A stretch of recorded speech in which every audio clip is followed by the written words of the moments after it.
ни одна Меркель жесткую линию по отношению к Путину поддерживает. Я считаю, что Кэмерон еще более жесткую позицию поддерживает.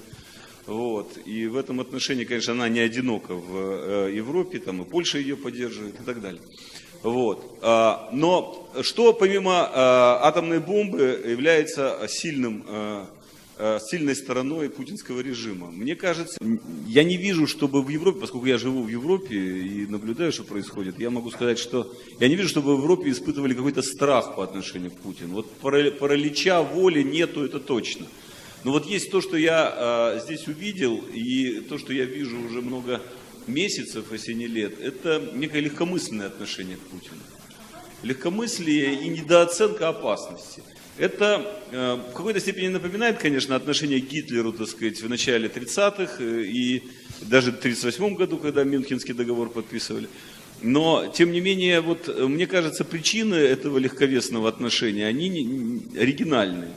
Вот ВВП маленький, они не представляют из себя экономической силы и так далее. Знаете, вот есть в Америке такая пословица, там она говорит, что изначально люди были разные, но потом полковник Кольт всех уравнял.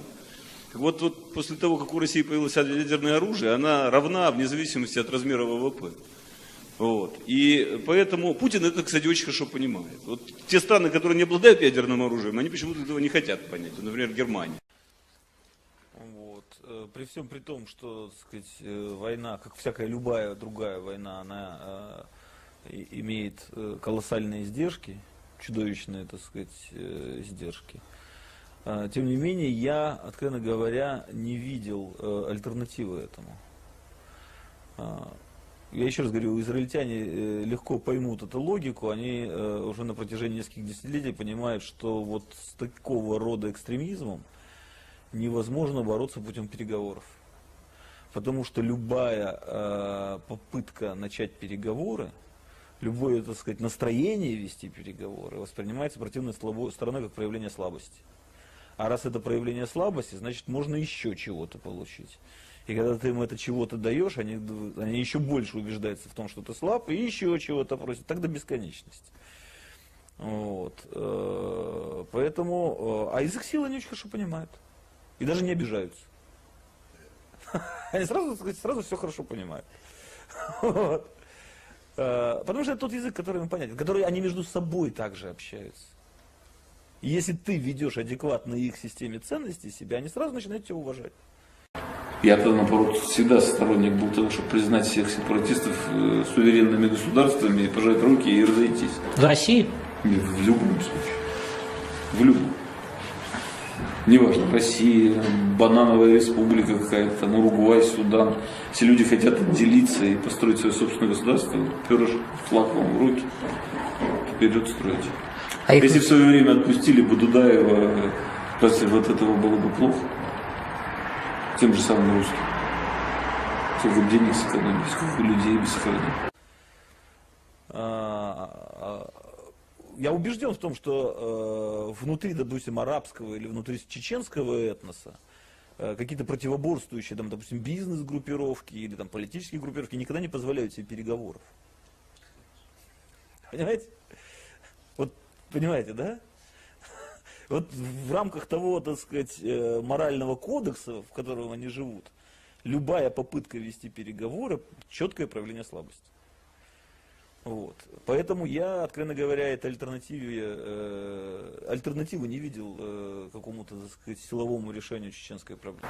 Ну, то есть вы, если вернуться к Украине, вы бы посоветовали что им? Отказаться от Крыма, отказаться от той части Донбасса, которая контролируется мятежниками? Или отказать? Признать их суверенитет. У Путина нет никаких этих ограничений. Он может делать все, что угодно. Он сегодня один, завтра другой. Завтра он развернет, так сказать, и начнет уничтожать собственный русский народ. А послезавтра развернется и скажет, вы самые великие, пойдемте бить других и так далее. Понимаете? Вот эта вот изменчивость его политики, ведь он за эти 15 лет, ну, можно, так сказать, выделить там 5 его разных. И он не одержим доктриной, он легко отказывается. Это очень удобно. И это сильная его сторона, а не слабая. Он совершенно не доктринер. Он прагматик. Я вам могу сказать, на территории Чечено-Ингушской АССР проживало около 1 миллиона русских, русскоязычных, во всяком случае, людей. Это были нефтяники, это были преподаватели Грозненского университета, это была, так сказать, инженерная элита Чечено-Ингушетии. Их всех либо вырезали, либо выгнали, имущество отобрали. Это были беженцы необъявленного геноцида русских на территории Чечено-Ингушетии. Какое-то время об этом терпели. Кох месяц назад омерзительно выступал против закона Магнитского. Вы выступали против закона Да Магнитского? выступал. Почему? Я, правда, не считаю, что я выступал омерзительно, но это Федор мое считает. субъективное мнение. Да. Вот. Я считаю, что он бессмысленный. Закрыть въезд в Соединенные Штаты могут, не принимая в Конгрессе специального списка. Вот. На, собственно, американской визе написано, что она может в любой момент без объяснения причин быть отозвана. Причем не только заранее, но и по приезду в Соединенные Штаты тебя могут развернуть. Поэтому я не понимаю, что она добавляет с точки зрения правового регулирования. Вот. Символический акт. Ну, это символический акт. Часть европейских стран понять, в чем поддерживает. дело. Я могу вам понять, в чем дело. Дело в том, что с точки зрения американца или, допустим, какого-нибудь немца или англичанина, это на самом деле символический акт.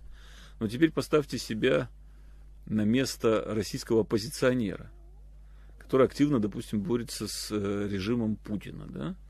Вот. Мы должны понимать, что по закону жанра Кремль не может оставить такого рода акт безответным. Ну да, он сделает какую-нибудь гадость оппозиции, правильно? Совершенно верно. И такая пословица, там, она говорит, что изначально люди были разные, но потом полковник Кольт всех уравнял.